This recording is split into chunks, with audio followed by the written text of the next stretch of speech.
Olá, pessoal! Sejam bem-vindos à nossa aula de língua portuguesa. E hoje nós temos uma homenagem. Hoje é o Dia do Índio, comemorado em 19 de abril. Essa data foi criada em 1943 pelo Decreto-Lei 5.540 de 1943, criado pelo presidente Getúlio Vargas. Pessoal, os índios eles não são importantes só para a nossa cultura, mas principalmente para a nossa história. Pois quando os portugueses vieram para o Brasil, os índios já viviam aqui há muito tempo.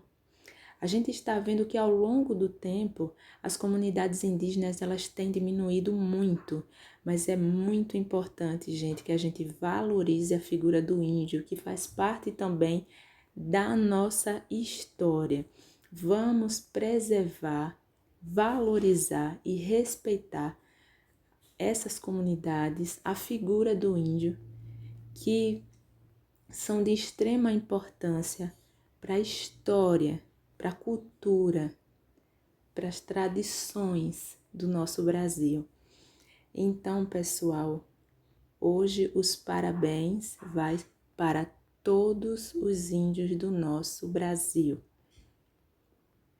Então, na aula de hoje, nós temos um conteúdo gramatical, sílabas. Sílabas. O que são sílabas? São fonemas, sons ou grupos de fonemas pronunciados por meio de apenas uma emissão sonora. As vogais são a base das sílabas que compõem as palavras da língua portuguesa. Com relação ao número de sílabas, as palavras podem ser classificadas em... E aí temos as classificações: monossílabas. Mono vem de um, então, uma única sílaba, palavras formadas por uma única sílaba. E aqui nós temos alguns exemplos: flor, mar, quem, ar, sol. Se eu quiser separar alguma dessas palavras, elas vão permanecer da mesma forma. Por quê? Porque elas são palavras de apenas uma única sílaba. Então, todas as monossílabas, elas vão ficar da forma que se escreve, elas não se separam. Dissílabas, palavras formadas por duas sílabas. Temos alguns exemplos: vida, solda, amor, régua, lápis. Pessoal, vejam aqui, vi é a primeira sílaba e dá é a segunda. Uma sílaba, duas sílabas. Sol é a primeira sílaba e dá é a segunda. A é a primeira sílaba e mor é a segunda e assim por diante.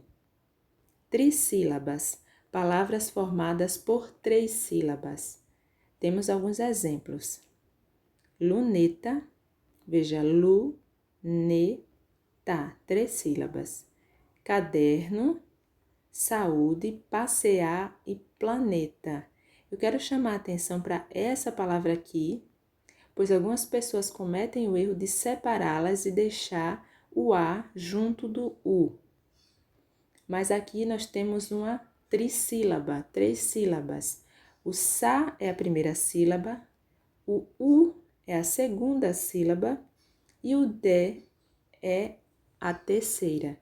Então, isso quer dizer que uma única vogal pode representar uma sílaba, como na palavra piada, em que o A representa uma sílaba. Polissílabas. Poli vem de várias, então temos várias sílabas. Então, passou de três sílabas, nós temos as polissílabas. Palavras formadas por mais de três sílabas. E aqui nós temos alguns exemplos: prateleira, caderneta, festividade, retângulo, brasileiro. Veja, pessoal, pra é a primeira, té é a segunda, lei a terceira, irá a última sílaba. Nós temos aqui 4 sílabas, mas pode ter mais. Se ela tiver 5, 6, é polissílaba. Então, pessoal, caso vocês tenham alguma dúvida, vocês podem ficar à vontade para perguntar, tá bem? Então, vamos aos nossos lembretes, eu deixei ele para o final. Copie a atividade no caderno, responda a atividade, tire suas dúvidas no grupo, envie a tarefa para correção. Então, é isso, pessoal, para a nossa aula de hoje. Tenham todos um bom estudo e até a nossa próxima aula.